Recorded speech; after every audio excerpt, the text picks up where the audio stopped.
Muito bem, queridos irmãos e irmãs, a paz do Senhor, estamos aqui de volta para a última lição desse primeiro trimestre do ano de 2023, nessa revista abençoada de jovens. Você que é professor de jovens ou aluno dessa classe que veio aqui buscar algum subsídio, alguma orientação para a sua aula, seja bem-vindo. Nós somos aqui a equipe de Ceará Mirim, eu sou o pastor Kleber Maia, comigo aqui o pastor Abdênigo Xavier, o nosso supervisor do campo aqui de Ceará Mirim, e nós estamos aqui para trazer a você algumas informações importantes, ajudá-lo aí na composição da sua aula ou no entendimento desse tema da última lição, lição de número 13, as bênçãos de uma vida santificada. Esse trimestre estamos finalizando com esse tema. Desde o início do trimestre estamos tratando aí do tema geral, separados para Deus, buscando a santificação para vermos o Senhor e sermos usados por Ele. Então, santificação é o tema geral do trimestre e aqui encerramos com as bênçãos desta vida santificada. Uma alegria poder chegar até você. E, pastor Abdênigo, a lição promete aqui, tem algumas questões importantíssimas da doutrina da salvação para nós tratarmos, mas a sua consideração inicial para os nossos ouvintes, pastor. Pastor Kleber, paz do Senhor, é uma alegria sempre poder estar aqui, é um momento de aprendizado, né? A gente ensina, mas a gente aprende, eu creio que eu aprendo muito mais do que ensino num momento como este. Agradecer a Deus também, estamos concluindo mais um trimestre, e louvar a Deus pela vida dos professores que têm assistido esse material que tem sido postado pelo nosso núcleo de ensino, e louvamos a Deus por tudo. E hoje, como bem falado, vamos tratar sobre as bênçãos de uma vida santificada. Eu acho interessante porque Deus não parece que Deus não precisaria fazer mais nada do que já fez, porque nos salvou, nos redimiu, mas ainda nos dá recompensa, ainda nos recompensa por vivermos uma vida de santidade que só beneficia a nós mesmos. A nossa santificação não vai alterar em nada o que Deus é. Mesmo assim, Deus nos recompensa para que possamos viver essa vida de santificação. Então, um tema muito importante, certamente vamos estar acrescentando alguma coisa ao conteúdo que será ministrado. Muito bem, pastor Kleber. Muito bem, e a nossa lição, ela tem como texto bíblico Romanos capítulo 5, um texto bastante conhecido. A Epístola aos Romanos é uma epístola muito densa, né? Muito complexa, mas ao mesmo tempo extraordinária, onde Paulo trata aí sobre esse tema da salvação, da justificação pela fé, e é o que nós, então, temos como ponto de partida para a lição essa última lição do trimestre. É importante a gente já começar falando sobre as bênçãos de Deus. Ela já começa exatamente naquilo que ele faz em nós e por nós quando nós nos rendemos a Cristo ou quando confessamos a Cristo como nosso Salvador. Nós temos a justificação, onde temos aí agora a declaração de Deus que nós somos justos, né? Eliminou-se a inimizade com Deus. Nós temos a regeneração, como somos feitos novas criaturas. Nós temos a adoção, pela qual nós somos declarados filhos de Deus e participante da sua herança. E nós temos a santificação, que inicialmente é um ato de compra, onde somos declarados pertencentes a Deus e também de sermos limpos pelo Espírito Santo, né? É uma enxurrada de bênçãos, uma ação extraordinária de Deus em nós e por nós, que nos faz, então, esses crentes salvos que nós somos, desde o momento que entregamos a nossa vida para Jesus. E o nosso comentarista começa falando exatamente sobre algumas relações aí. Eu acho que é importante a gente considerar que, em primeiro lugar, quando somos justificados, nós temos paz com Deus, nós fomos reconciliados, não temos mais medo de Deus, podemos nos achegar a Ele. Quando somos regenerados, somos feitos novas criaturas. Então, agora nós não temos mais aquela escravidão ao pecado, vamos dizer assim, a obrigação de pecar, ela foi eliminada. A possibilidade ainda existe, porque somos seres ainda num corpo que é frágil, limitado, e a carne, a inclinação para o pecado ainda está em nós. Mas é somente por causa disso, o fato de termos paz com Deus e sermos novas criaturas, que nós agora podemos viver uma vida santificada, porque senão Deus faria uma exigência extraordinária, seja santo, mas se ele não nos desse a condição para isso, a nova forma de viver e o fato de saber que não é o que eu faço que faz Deus se agradar de mim, mas eu já fui declarado em paz com Ele pela morte de Cristo, é a partir daí que a gente pode viver uma vida de santificação. Então, a gente só pode falar de viver em santidade à medida que a gente entende que agora temos paz com Deus, eu não preciso fazer um esforço para agradá-lo. Ele já, por meio da morte de Cristo, já me tornou agradável a Ele.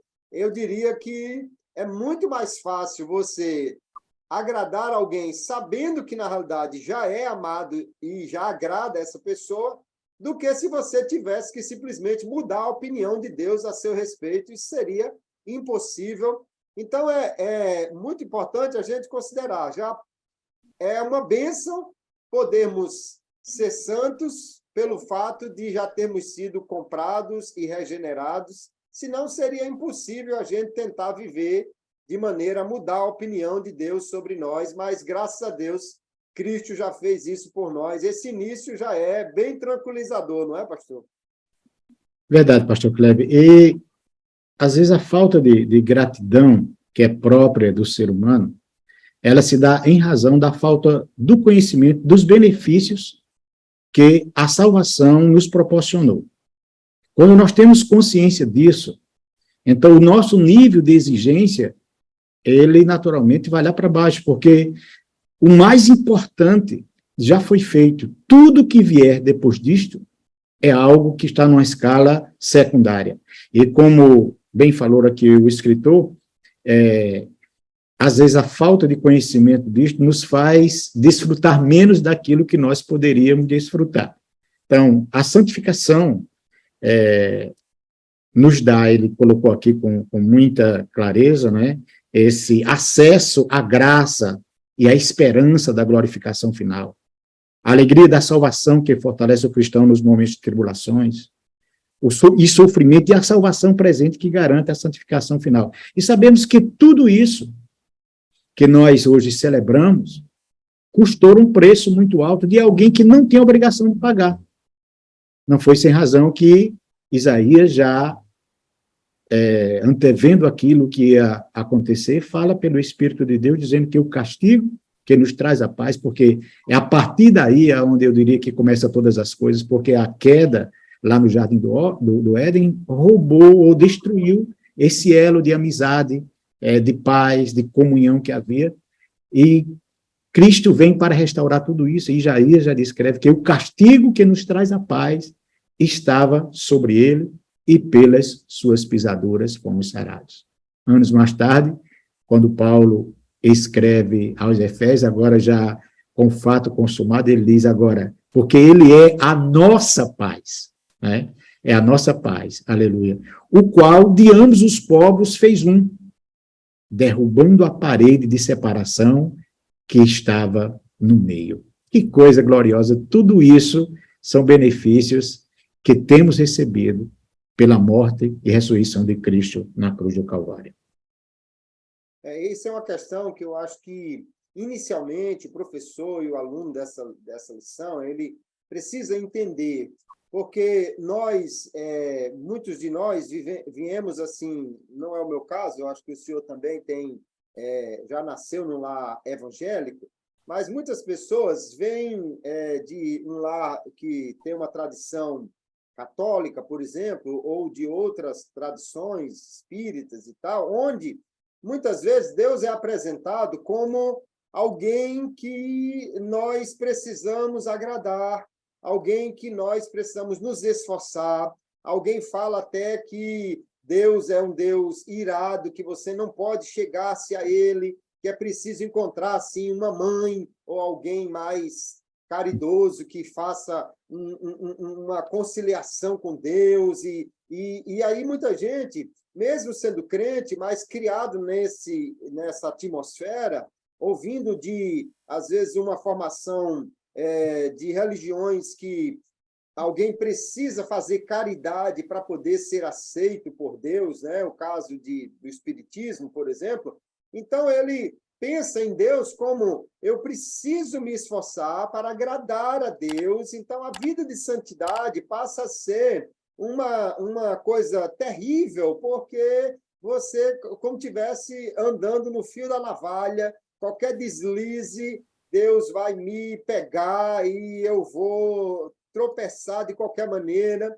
E nós já começamos realmente entendendo. Temos paz com Deus, ou seja, Deus não é inimigo, Deus não está zangado conosco, Deus não está esperando só um deslize nosso para nos condenar. Nós já fomos reconciliados com Ele por meio da morte de Cristo. E agora, a obediência de Cristo, que essa é uma questão importantíssima que Paulo vai tratar aqui no capítulo 5 de Romanos.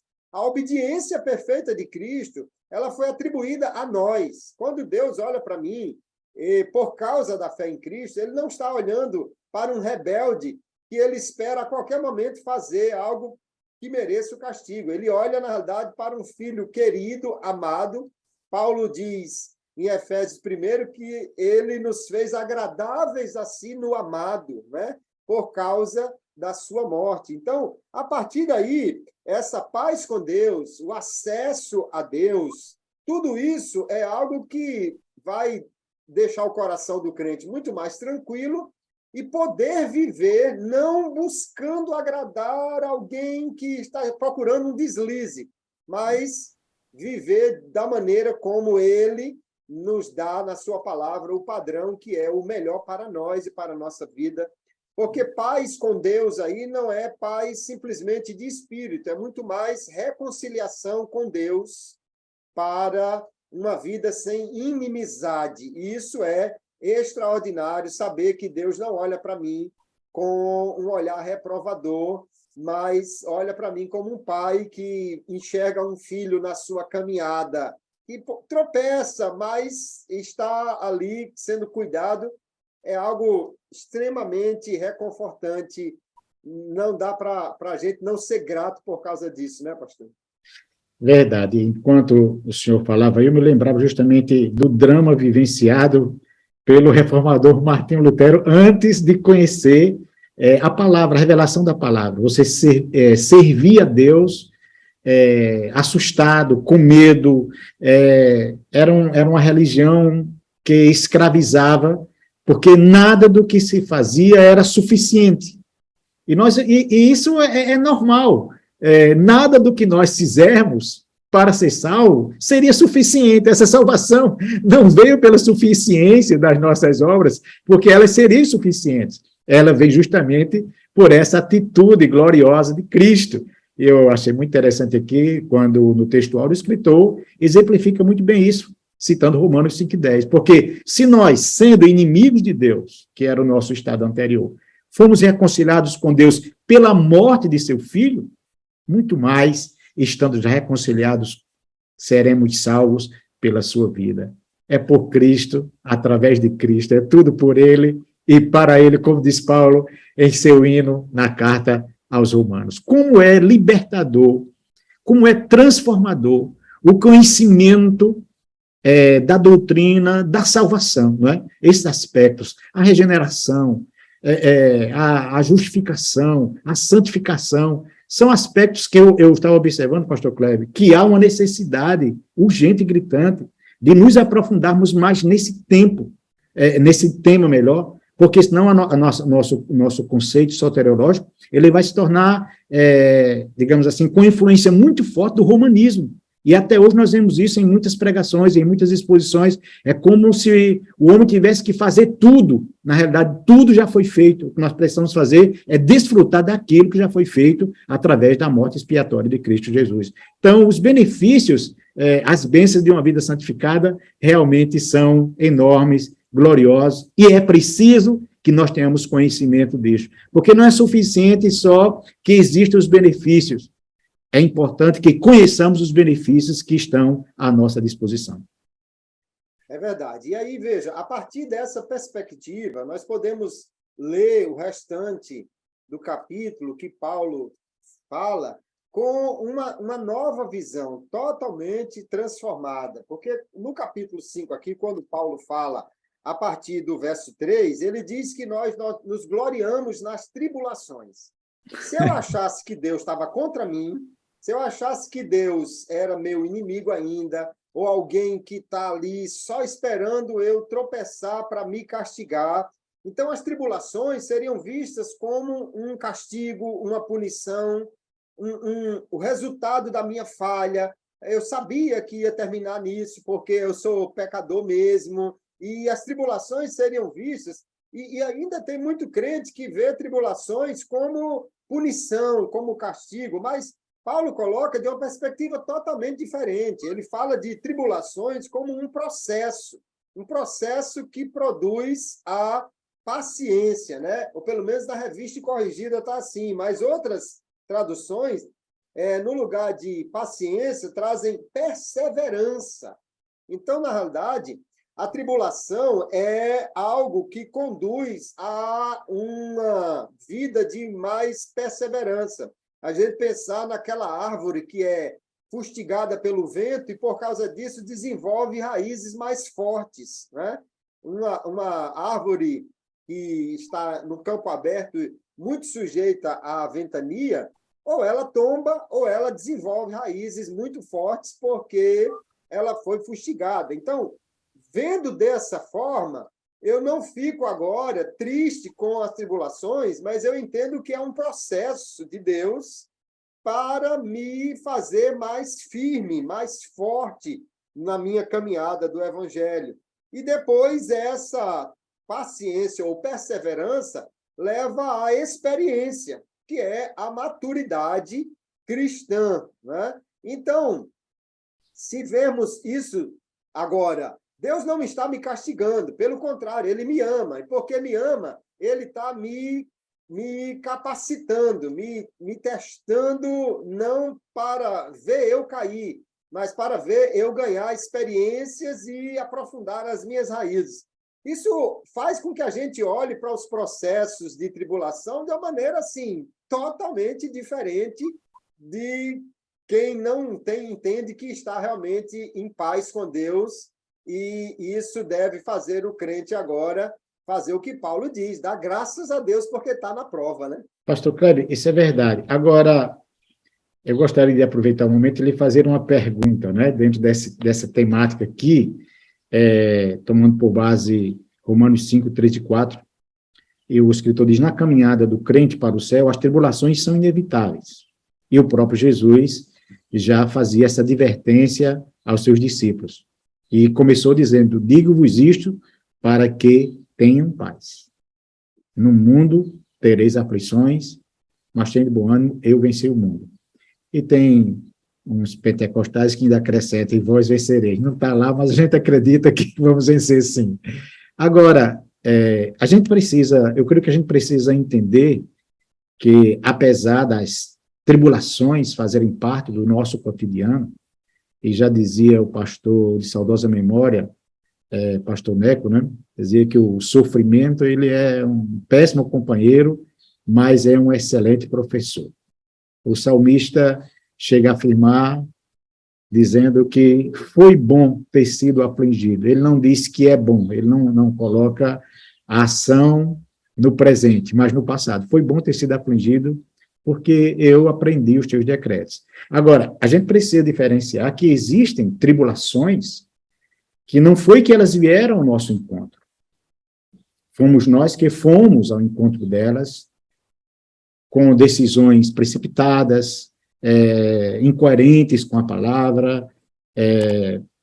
Eu acho que há uma diferença, ou não, eu gostaria de lhe ouvir, entre esse tipo de tribulação que são geradas por atos inconsequentes, por desobediência, por quebra de princípios, e aquela tribulação que vem como parte do seu cotidiano. Você não buscou isto, mas talvez até por causa da sua fé em Cristo Jesus, essa tribulação, ela surge como uma represália por parte das trevas em virtude da fé que você professa. Como o senhor explicaria isso, pastor, para os nossos professores? É uma distinção que precisa ser feita realmente, pastor, porque nós temos coisas que vêm a nós, embora nós estejamos caminhando corretamente, né? Os discípulos muitas vezes estavam em obediência, mas entraram na tempestade. 2 vezes, né? E outras vezes nós provocamos esses problemas exatamente com as nossas atitudes equivocadas, com aquilo que fazemos que muitas vezes é precipitado, sem uma direção de Deus, sem buscar entender qual a sua vontade para nós na palavra. Agora, o que eu acho extraordinário é quando lá no capítulo 8, aqui estamos no capítulo 5, mas no capítulo 8, o apóstolo Paulo vai dizer: todas as coisas contribuem juntamente para o bem, né?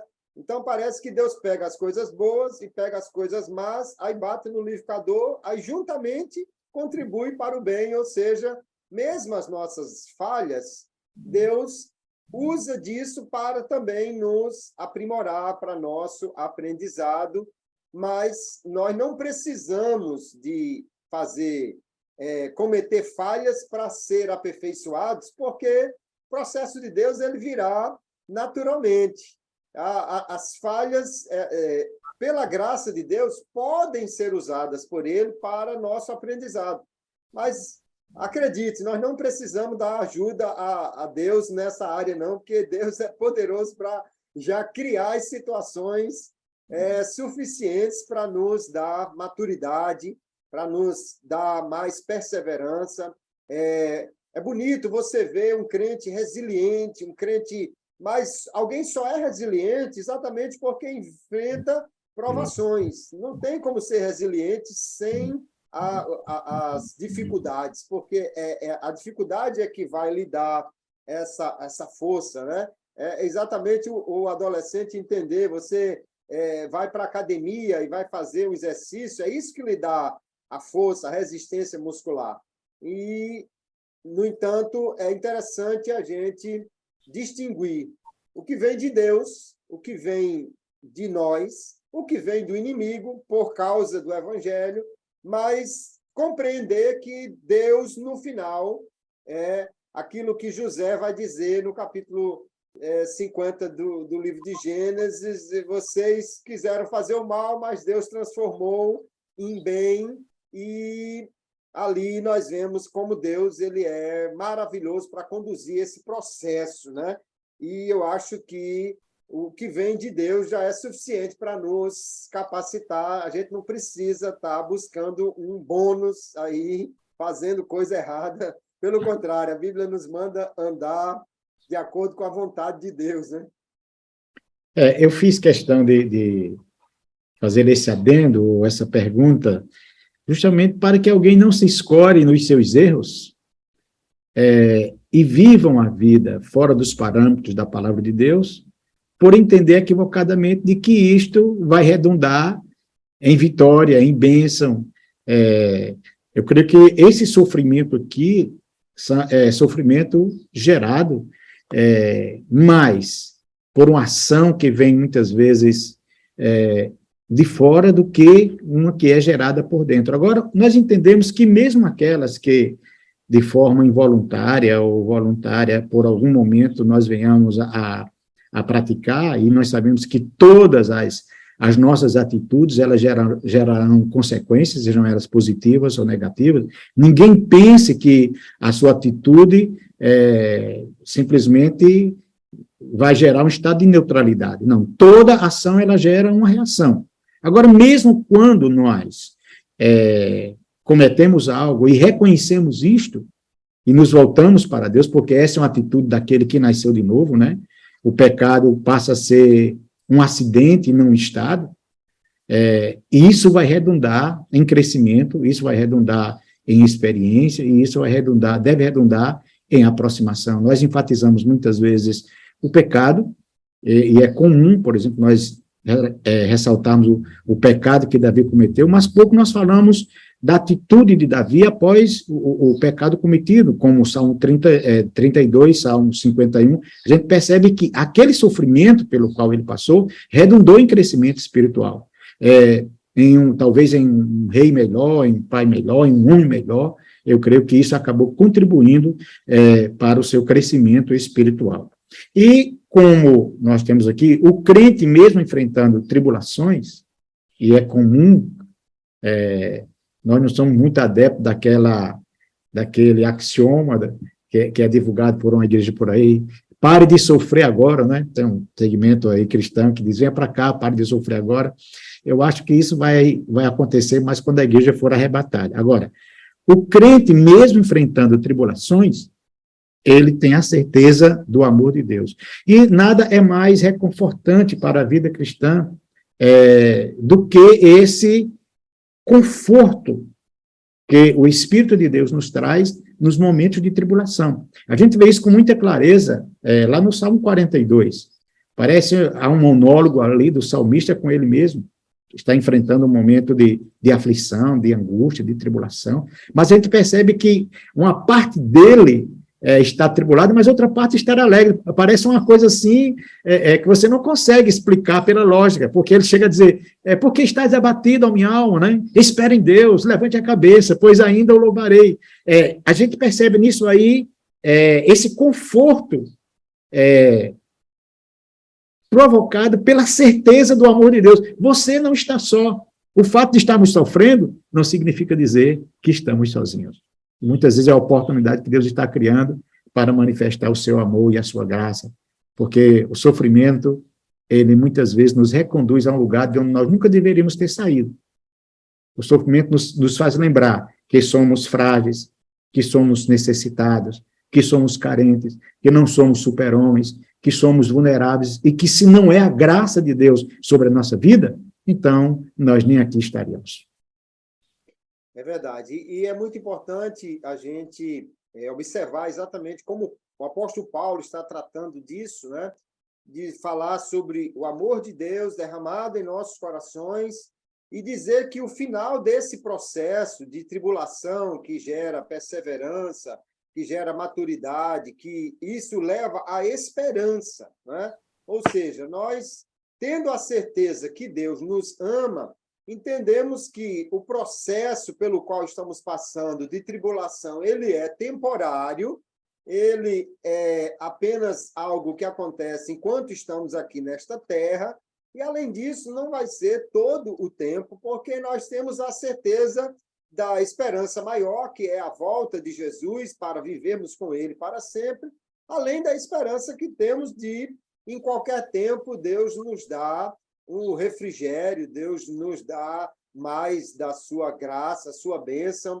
Eu olho essa situação aqui que Paulo coloca e vejo como isso é importante de nós entendermos. Às vezes nós estamos vivendo tempos difíceis, tempos de escassez, tempos de perseguição, tempos de dificuldade até para você se posicionar numa escola. Hoje você não sabe mais nem o que dizer em termos de seu posicionamento, que não venha provocar qualquer tipo de ataque contra você, porque hoje nós vivemos um tempo difícil. Porém, mesmo passando por esses momentos difíceis, nós olhamos para o futuro com esperança. Temos a certeza que isso vai passar e que Deus está no controle de todas as coisas. Muito complicado é exatamente quem está passando por um momento difícil, mas não tem esperança. E essa esperança é uma bênção que provém exatamente da salvação, da união com Cristo, da vida nova que Deus nos deu. E nós precisamos, então, entender que isso é o Espírito Santo trazendo ao nosso coração esse olhar para o futuro com esperança e na certeza que temos que não só isso vai passar enquanto estamos aqui, tribulação não vai demorar a vida toda, como principalmente no céu toda tribulação vai cessar, não haverá mais nenhuma dor, nem lágrima, e essa esperança é que faz o crente permanecer firme, olhando para Cristo e não se afastar dessa fé, porque é importante a gente sempre lembrar, todas essas bênçãos aqui, Paulo está dizendo que nos vêm por causa de estarmos unidos a Cristo pela fé. Se desunir, perdeu, aí volta a inimizade, então nós precisamos olhar para isso também como um estímulo à perseverança. Há uma esperança que nos faz caminhar cada vez melhor, e isso é o que alegra o coração do crente, mesmo na caminhada difícil, né? Verdade. Pastor Kleber, uma coisa que eu observo nessa questão é o seguinte: o cristão ele precisa ter uma visão correta dos fatos. A visão, ele define os nossos passos, a nossa perspectiva, e se você tem uma visão equivocada dos fatos, então isso é uma porta aberta para um desvio, para uma queda.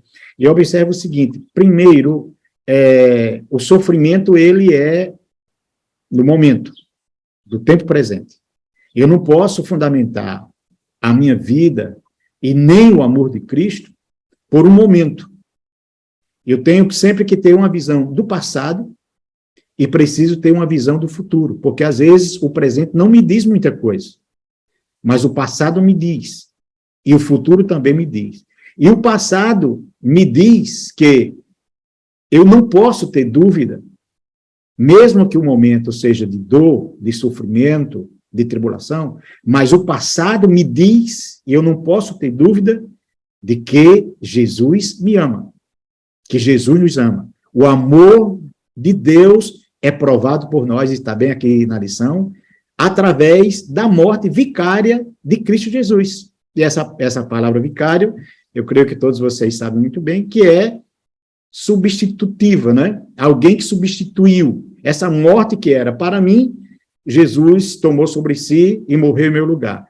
E o apóstolo faz aqui uma exposição bem interessante sobre este amor, porque ele faz essa analogia mostrando que alguém morrer por um justo não seria considerado algo tão incomum.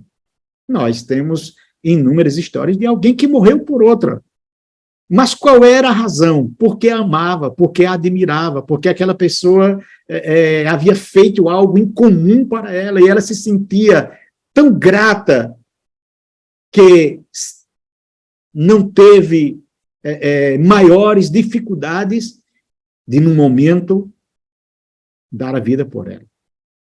Mas o que dizer de nós? Que nós havíamos feito por ele? Que atos nós havíamos cometido que justificasse uma demonstração de amor a tal ponto de alguém que nunca havia pecado vir e morrer em nosso lugar? É o caso da morte de Cristo. Então, quando eu olho para o passado, não importa o que esteja acontecendo no presente, porque por mais que para mim seja grande, quando eu comparo com aquilo que Cristo fez por mim, eu percebo que o que eu estou vivenciando não é nada. E se não bastasse essa perspectiva ou essa visão do que aconteceu no passado, ainda a Bíblia nos mostra a perspectiva de futuro. O que me aguarda? O que nos aguarda? O que tem para vir? O que tem para acontecer? Então, eu não posso fazer do meu momento atual uma justificativa para dizer que o meu sofrimento é uma prova cabal de que Cristo não me ama. Ele me amou, ele me ama e vai continuar nos amando, e é a causa de nós estarmos aqui, em nome de Jesus. É verdade. E essa perspectiva é definitivamente essencial para o cristão, porque o apóstolo Paulo está desenvolvendo aqui o seu argumento, e ele vai aí no verso 9 dizer, olha, nós, enquanto éramos inimigos, fomos reconciliados e muito mais no futuro nós seremos salvos da ira de Deus. Então, aquilo que hoje temos de bênção é extraordinário, mas quando nós olhamos para o futuro, aquilo que a morte de Jesus trouxe para nós, além dessa vida com Deus hoje, essa possibilidade de caminhar com Deus, de ter comunhão com Ele, de conhecer a Deus e toda essa perspectiva de vida hoje, ainda para o futuro, é algo extraordinário, porque ele diz que nós seremos salvos da ira de Deus.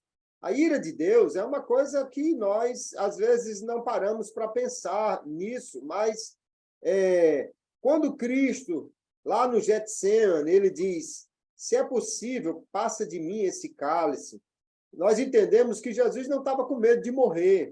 Ora, se Paulo, Pedro não tiveram medo de morrer depois, imagine Jesus. Mas o que realmente era algo que causava o temor no Senhor era experimentar o cálice da ira de Deus, que era quem conhece a força do seu pai deveria temer realmente quando ele fosse bater com toda a força em você, que era a ira de Deus. Então, ali, e quando eu olho para Apocalipse capítulo 14, ele diz que aqueles que estiverem no lago de fogo, eles vão tomar o cálice da ira de Deus sem mistura. Sem mistura quer dizer puro, concentrado. No mundo antigo, se pegava o vinho e diluía em 3 até 10 partes e ficava aquele vinho muito mais suave. Mas tomar um vinho forte, puro, era bem diferente. Então, a ira de Deus concentrada, ou seja, numa forma como talvez nunca antes foi experimentada, e você pensar, Sodoma e Gomorra provavelmente não era a ira de Deus pura. As pragas do Egito não era a ira de Deus pura. O cativeiro babilônico não era a ira de Deus pura. Tudo isso era ira diluída. Agora, no inferno vai ser pura, pura, pura, ou seja, em toda a sua força. E quando nos lembramos que a morte de Jesus nos livrou disso, e nós não experimentaremos mais a ira de Deus, o apóstolo Paulo vai falar depois sobre a ira e que o Senhor nos livra da ira futura. Nós entendemos que isso também pode fazer referência à grande tribulação, mas sem nenhuma dúvida, há quem tenha visões diferentes, mas sem nenhuma dúvida, toda a teologia cristã crê que nós seremos salvos da ira de Deus no inferno, e isso é algo que faz a gente olhar para o futuro com, assim, uma gratidão extraordinária, imaginar o quanto Jesus sofreu por nós, a ira de Deus, e o quanto isso nos livrou da eterna condenação. Agora, então, isso deve ser um grande estimulante para a nossa vida de santidade, viver para agradar aquele que já fez tanto por nós, vai ser muito mais suave do que você viver como se fosse tentando agradá-lo para não sofrer a ira. Já que ele nos livrou da ira, é a pergunta que Paulo faz, né? O que ele não é capaz de nos dar, se ele já nos deu seu filho para sofrer a ira em nosso lugar? Meu Deus, é bênção extraordinária a gente olhando para o que ele mostra que a morte de Jesus nos trouxe, não é, pastor? Verdade, pastor Kleber. E às vezes a gente lamenta essa ignorância espiritual por parte das pessoas que não compreendem a grandeza da salvação e desconhecem os benefícios que a salvação trouxe, e que é claro, num espaço como esse, torna-se impossível fazer uma explanação pormenorizada, mas quem compreende, como Paulo compreendeu e ensinou os benefícios da salvação, seja no passado, no presente e ainda mais no futuro, porque nós temos essa orientação, ainda nem é revelado, né? na sua totalidade, aquilo que havemos de ser, mas o que já sabemos já é suficiente, ou mais do que suficiente, para que nós nos esforcemos para viver uma vida de santidade e de pureza, porque são benefícios que vai além da compreensão humana e que estão à nossa disposição. É por isso que, quando você lê, por exemplo, capítulo 4 da Epístola de Paulo a Timóteo, a última de suas cartas, e Paulo sabia que o tempo da sua partida estava próximo, é tanto que ele nem usa o termo morte, ele utiliza partida, porque ele sabia o que estava dizendo, o sentido é de alguém que está desarmando a tenda para ir para casa, a ideia de um barco que está deixando o ancoradouro com destino ao seu país de origem. Então, Paulo diz, Timóteo, o tempo da minha partida está próximo. Paulo via já, se via já nos portais da eternidade, e ele vai descrevendo esse momento com muita profundidade, que às vezes a gente nem consegue compreender, e ele entende pelo que estava para acontecer, pelo menos aqui no versículo 6, ele diz, porque eu estou sendo oferecido por aspersão de sacrifício, e o tempo da minha partida está próximo. E ele não está dizendo isso como quem está desesperado, como quem está com medo, como quem está assustado, ou como quem está frustrado porque estava terminando o seu ministério dentro de uma perspectiva humana, como um preso, abandonado pelas pessoas, não estava deixando nenhuma herança para ser fruto digamos, de uma peleja, de uma discórdia, mas ele sabia o que ele aguardava, né? Como resultado da compreensão dos benefícios que a salvação traz para o ser humano. E se nós não tivermos cuidado e perdermos essa perspectiva, nós vamos acabar brigando, discutindo por coisas que, na realidade, comparado com o que está reservado para nós, não representa nada.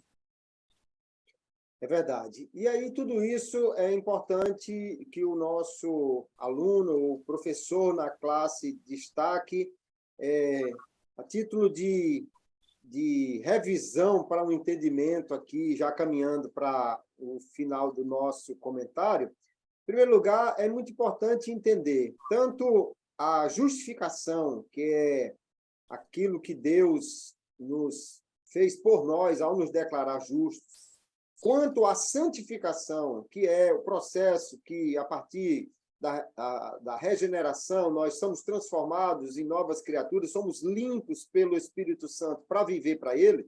Tudo isso é um ato da graça de Deus. Nós não merecemos. Nada fizemos por merecer. Só a fé é uma mão vazia que você estende para receber. Isso é muito importante entender que tudo isso vem pela graça de Deus, para a gente não querer correr atrás. Eu tenho que alcançar uma justificação, eu tenho que alcançar. Não, isso não, você não vai agradar a Deus por seu esforço, também não é necessário. Deus já fez o que era necessário para sermos agradados. A justificação é um ato já findo, já aconteceu. Agora, a santificação, ela começou. Ela é um processo. E nós caminhamos nisso. Então, se durante todo o trimestre aprendemos sobre santificação, precisamos entender que cada dia devemos buscar mais viver de maneira que agrade a Deus, não porque nós temos que nos esforçar para sermos aceitos, mas exatamente porque já fomos aceitos. Porque já fomos aceitos, né? Você imaginar aquele menino, eu estava vendo hoje a história de um cantor famoso, cantor pop, não é evangélico, mas um cantor famoso, que a sua mãe morreu muito jovem de tuberculose, mas ela trabalhou numa casa de uma pessoa, e quando a mãe morreu, a filha daquela pessoa na casa adotou o menino e criou ele com todo o amor e deu todo o desenvolvimento, e ele se tornou um grande nome na música popular brasileira, e aí diz que ele era um bom filho. Mas veja, se você parar para pensar qual seria o destino que você teria se não tivesse sido acolhido por aquela pessoa, e agora, como tudo foi diferente porque você foi acolhido, humanamente falando, já seria suficiente para essa pessoa procurar ser bom para o outro. Agora, quando nós olhamos isso do ponto de vista divino, o que estava previsto para nós e quem nós éramos, nós não éramos simplesmente filhos da empregada, nós éramos inimigos de Deus, nós éramos contra Deus. E agora ele nos adotou, nos declarou justos com base na morte de Cristo, na obediência de Cristo, perdoou os nossos pecados e nos deu a condição de andar numa novidade de vida. Isso deve realmente ser um grande estimulante para a nossa vida de santidade. E, olhando para a graça de Deus, ainda entendemos que cada passo que eu dou para agradar a Deus ainda é assistido pelo Espírito Santo. Eu não estou nem sozinho nesse processo. Entendendo tudo isso, realmente, a santificação se torna uma caminhada de prazer e não de sofrimento, de abnegação. Eu estou perdendo o que o mundo está oferecendo. Não, graças a Deus que eu não preciso do que o mundo oferece. Eu acho que todo esse conhecimento deve realmente, como o senhor já disse, mudar a visão, a perspectiva, e aí o crente se torna realmente outra pessoa, porque isso muda a nossa vida, né? Verdade. A gente entende hoje, mais do que nunca, que você não precisa de artifícios para ser salvo. A salvação já está à sua disposição, à minha disposição. O que eu preciso é ter inteligência espiritual, e Paulo ora, quando ora pelos Colossenses, pedindo a Deus que desse a eles inteligência espiritual. Eu achei tão interessante essa terminologia que Paulo usa, porque muitas vezes você está diante da verdade e não consegue compreendê-la. E não conseguindo compreendê-la, você não consegue desfrutá-la.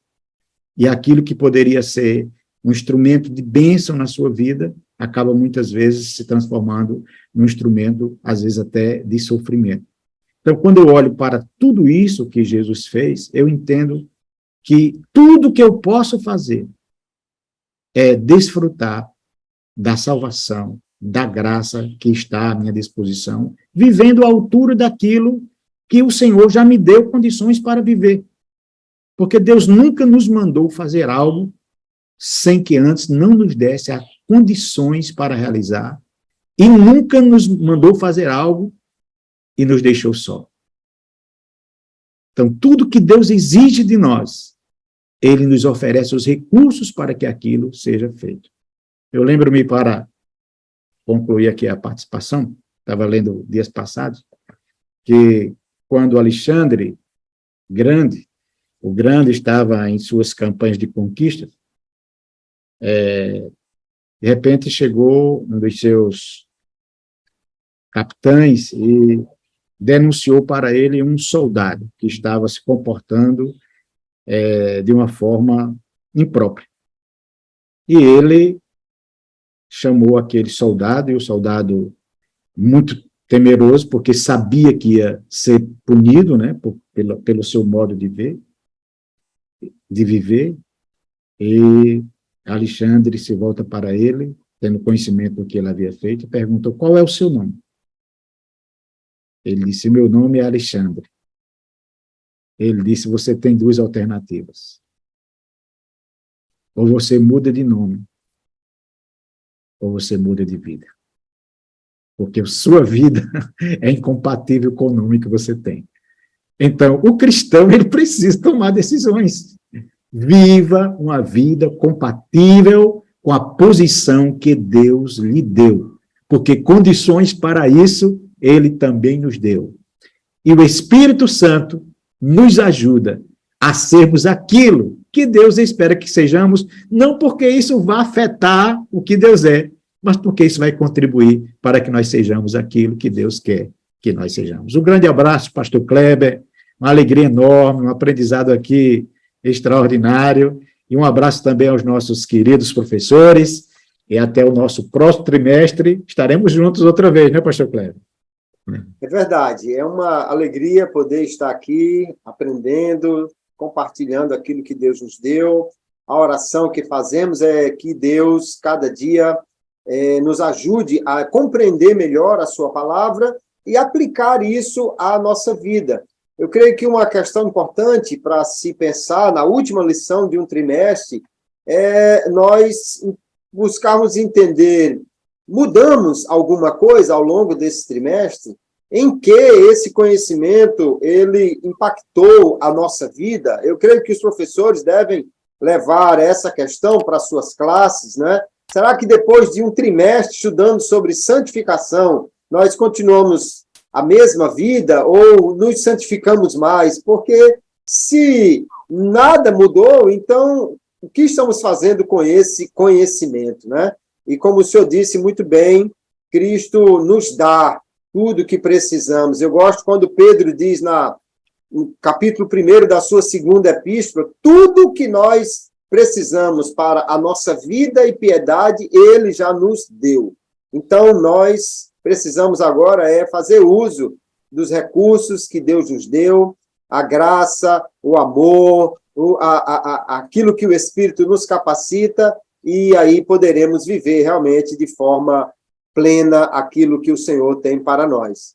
Então, um grande abraço a cada um dos nossos queridos ouvintes. Somos gratos ao DENEC pelo espaço de podermos aqui trazer a nossa contribuição, né? Equipe de Ceará Mirim. Continuamos no próximo trimestre aí, trazendo a você mais alguns subsídios. Que Deus abençoe a todos e fiquem todos na paz do Senhor.